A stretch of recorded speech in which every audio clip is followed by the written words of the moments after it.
Welcome back to Hands On, the podcast of Tri-County Technical Center. I am here with Mark Ogden from... Ogden Mechanical. All right. Welcome to the show. Thank you, Aiden. Why did you come to TCTC today? Well, one of the things that I've said I was going to do for many years now, and I think COVID kind of kickstarted this a little bit more, was I've been extremely fortunate to have the career that I've had, to have the life that I've had through a technical school, through a technical trade. I've worked extremely hard to get to where I'm at, but I have a lot of people that helped me along the way. And one of the things I always wanted to do was try to help younger kids make decisions, go into a trade. I think trade a trade school is extremely undervalued. And I think in today's world, you're seeing that become more prevalent, that, people are starting to realize that a trade school is a really good education at a lower cost, but at a higher payback. And so that's really what I'm here promoting is trades, not just HVAC.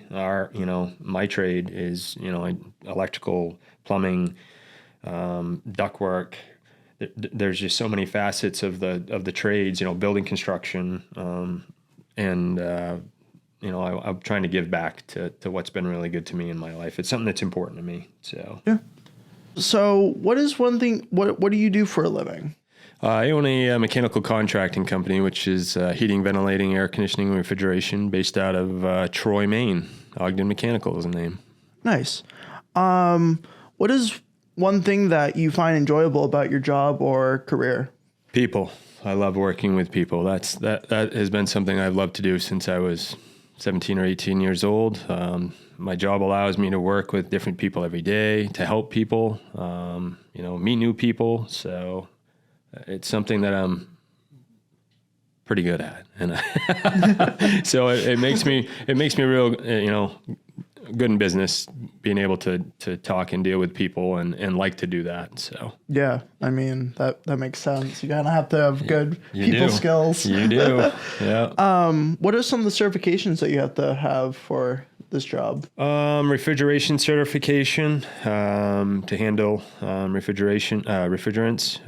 I have a master oil burner license. I have my gas certifications, tank setter, outside pipe tech, service technician, and that's the qualifications that I need to have, certifications to do the work that I do. So, how old can you start with your business?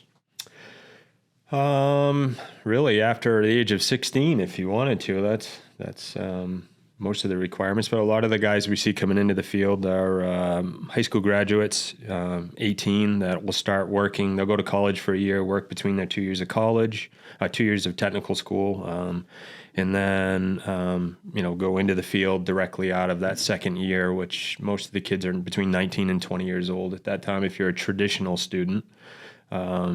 When I was in school a very long time ago, we had some untraditional people that were in their 50s at the time that they went through the program, and so they were later in life, but it was a second career for them, and they're still in the field. Wow. They're retirement age now, so yeah. That's insane. Yeah. What is the difference between metals and what you do? Between what? Metals, like working with...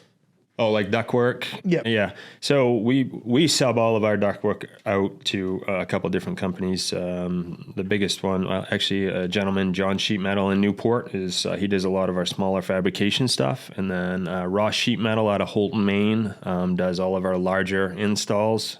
John Ross and his son.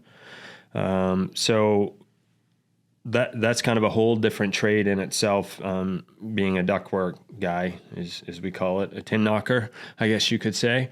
But that's primarily all they do is just sheet metal. It's hard work, and you got to know your math to do that.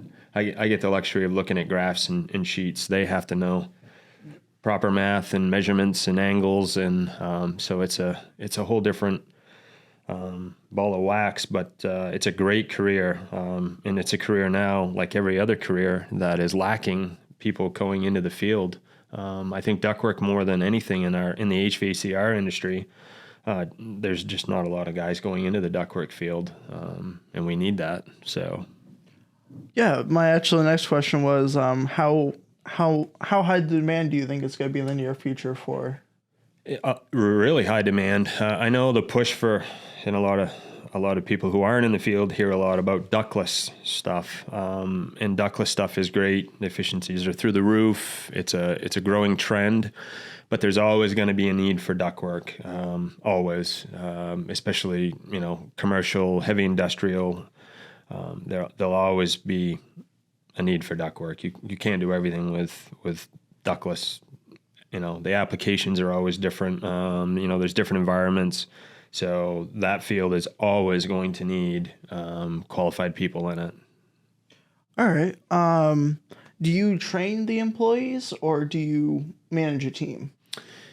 Well, all the guys I have now are all graduates of Eastern Maine Community College. So they all had a two-year degree when they came to work for me. But obviously, I've been in the field. Some of them have only been in the field for 4 or 5 years. I've been in the field for 30. So I have, a few more tricks up my sleeve or tools in my belt per se than they do. So, I work. One thing that I try to always do is help anyone on my team that wants to better themselves. If they want more certifications, more licenses, more training, I provide them with anything I can to make them a better technician. It does nothing but helps my customers. So that's something that I do. Yeah. Nice. What is one of the most interesting jobs you've ever done? Ooh, that is a tough one. Boy, I don't really know. Really, all of them at some different aspect. I don't know if there's really anything that sticks out. I did have the luxury at one point of doing some work for a multimedia company in the Bangor area at one point in time. I'm a huge music lover. I listen to music all the time, so it was really interesting for me. I was younger at the time. I think I was in my late 20s, early 30s, and I got to go in and work in the building that all of their studios were in. So for me, it was interesting because all of the people that I was listening to on the radio were all in that building. And as you would speak to them walking down the hall, it was the person that you would hear on the radio. Right. So you never met, you had no idea who they were, but as soon as they would speak, you were like, hey, that's this guy. Well, there's radio names. I don't want to give away all these trade secrets from these guys, but, there's radio names. So their real name isn't, let's say, Mike. It could be Jim or, so that was really interesting to me. Not so much on the work of the HVAC side of things, but that was just an interesting job because I got to meet so many interesting people in the music, industry. So yeah, that's awesome. Thank you for being here, and thank you for coming over to TCTC today. Well, thank you, Aiden, for having me. I appreciate it. Of course.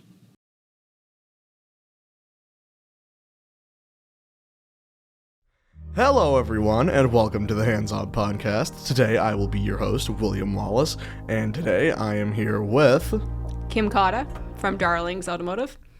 Who was down in automotives? Was it just you, or were there multiple people? So I brought friends. I'm the talent development manager for Darlings Auto Group, and with me I brought our fixed operations director, Bob Campbell, and also joining us is Ryan Wilson, our service manager from your neighborhood. He's the service manager for our Darlings Newport location. So the three of us came to talk to the automotive students today. Very interesting. I also saw this morning that there was a Darlings car parked out in front. Yeah, so one of the reasons that we're here is we presented the automotive program with a donated Ford Fiesta so they could have a newer model vehicle to practice their repairs on.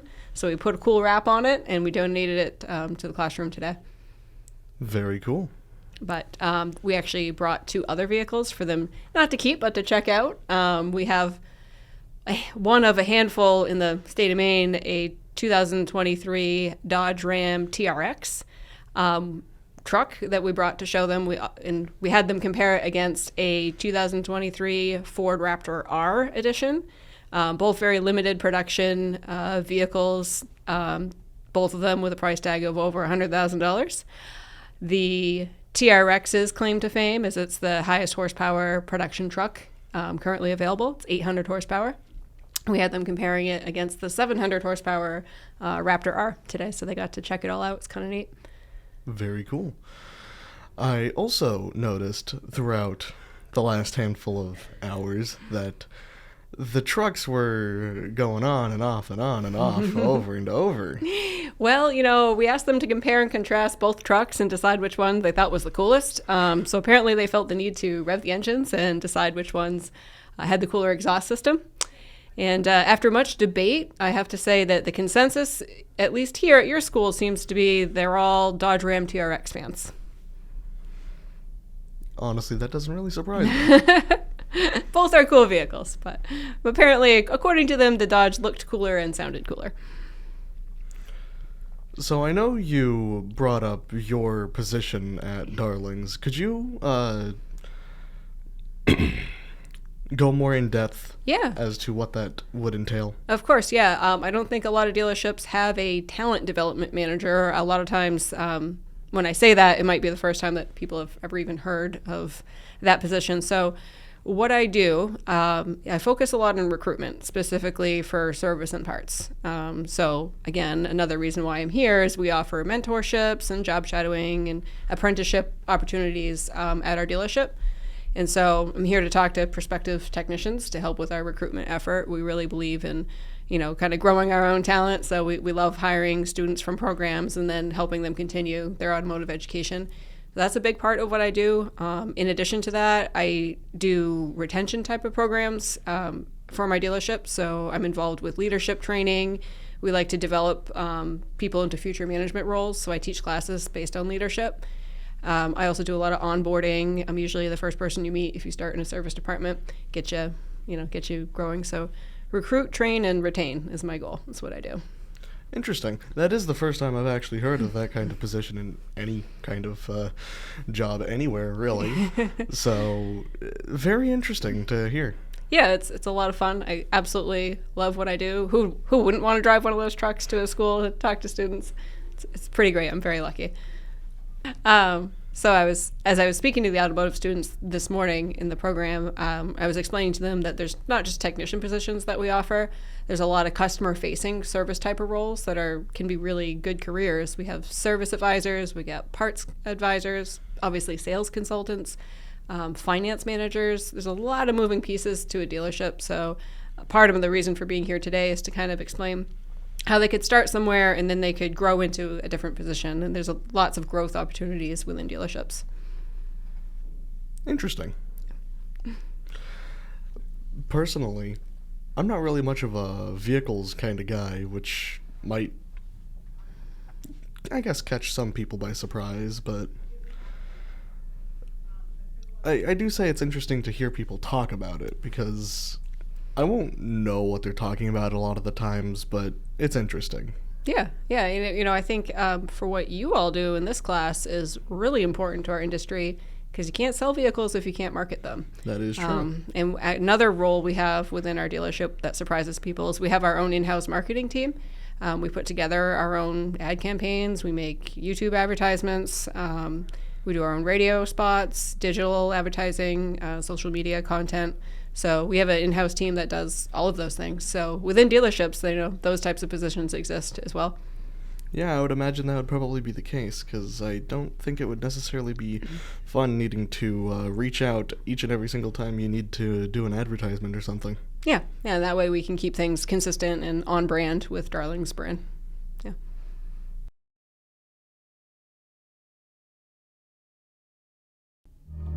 Hello, I am Caleb Rehnquist with an audio-only segment of the Hands-On podcast.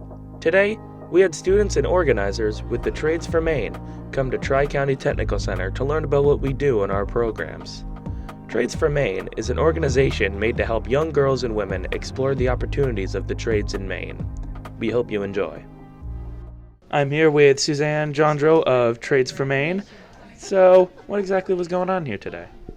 Well, we hold Trades for Maine conferences around the state. They used to be called Totally Trades conferences, and we've been doing that for about 20 years. We hold them at community colleges or career and technical education centers to introduce girls to non-traditional careers in trade and technical fields so that they can think about careers more broadly than they might have because of their gender.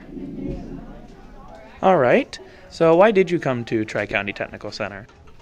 Well, we do try to provide these around different schools around the state of Maine. This is our first time here today in Dexter, and we like to, spread the message kind of statewide. And, there are some conferences we've done year after year, but we wanted to provide new conferences. And in schools that are inviting us to come, we're happy to be here and provide the information to young women and non-binary students who are interested in trade and technical careers. So, I'm here with Noelle Lefay, one of the students of Trades for Maine who decided to come here. So, what are your thoughts on Tri-County Technical Center? I really like it here. It's a good environment, and I had a lot of fun today. Are there any programs that you went to today that you think are pretty interesting, something that you would want to take? Yeah, I enjoyed the automotive technology. I had a lot of interest in that. What kind of stuff about automotive technology did you find interesting? I like working on cars, so it's just something I enjoy doing. All right, thank you for being on. I am here with Wazoo LeBron, one of the students who came here for Trades for Maine. And I was just wondering, were there any programs that you were interested in coming in? I was mostly interested in natural resources because I want to be a biologist when I'm older, so it was a great eye-opener. All right, that's nice to know. What do you think of Tri-County Technical Center overall? How's your experience been here? I think my experience with all of the adults, they were very opening about everything, and it was easy to navigate everywhere, and they explained everything pretty well. So it's a really good place. I liked it. All right, thank you for being on the show. So I am here with Jasmine Wing, one of the students that came here as a part of the Trains for Maine. Welcome to the show. Thank you. So, what do you think about Tri-County? Tri-County is going to be my favorite thing, and I'm thinking of doing something over here next year, possibly this class actually, and doing the stuff with this class. If not this class, it'll be automotive or commercial truck driving, which I actually was in for a little bit today. Were there any programs that you went to? I went to commercial truck driving and national resources. And commercial truck driving, there was a bunch of kids screaming behind me when I was doing a simulator for the truck driving program. And how was the other program you went to, natural resources? How was that? It was okay. We went outside and we enjoyed outside a little bit, and we did a bunch of other stuff outside that was really fun for me.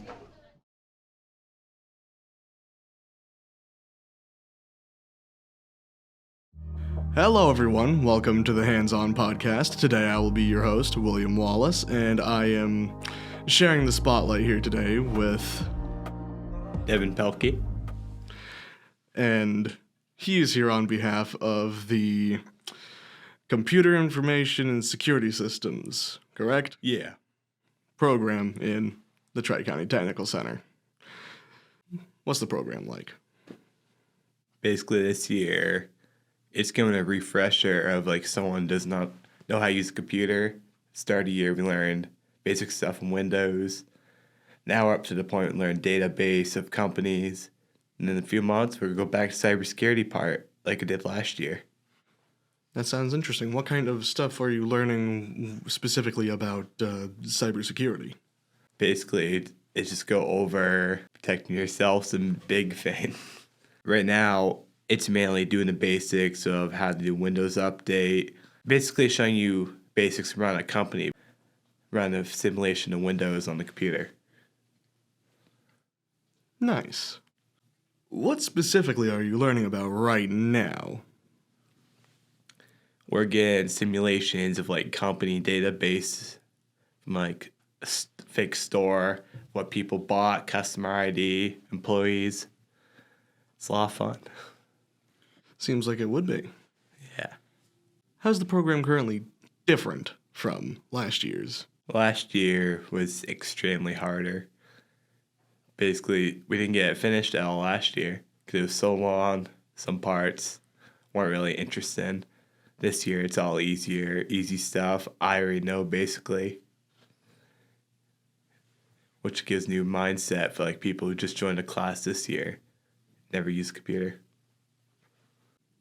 You were on WABI TV5, correct? Yeah. Can I ask you what that was about? Basically, a few weeks before that, we had options to sign up for like career stuff. I basically put in the option computer technology because that's what I'm doing here. And we got like a schedule of what programs we're going to be in. And I saw WABI. I took my shot and asked for an interview because I wanted to say my thoughts about the day, just like how I took a shot for this too. So it seems like you are quite the outgoing guy. You'll take just about any opportunity that'll come your way. Yeah. That's respectable. What do you plan to do once you graduate? Goal, why I came back the second year here, is to manage to produce something, which hopefully code in an app through Python code and produce it by the end of the school year. So by the time I graduate next year, I'll have the app all produced, make money off of it. Thank you for listening to the first episode of Season 2 of Hands On. Stay tuned for more episodes coming soon.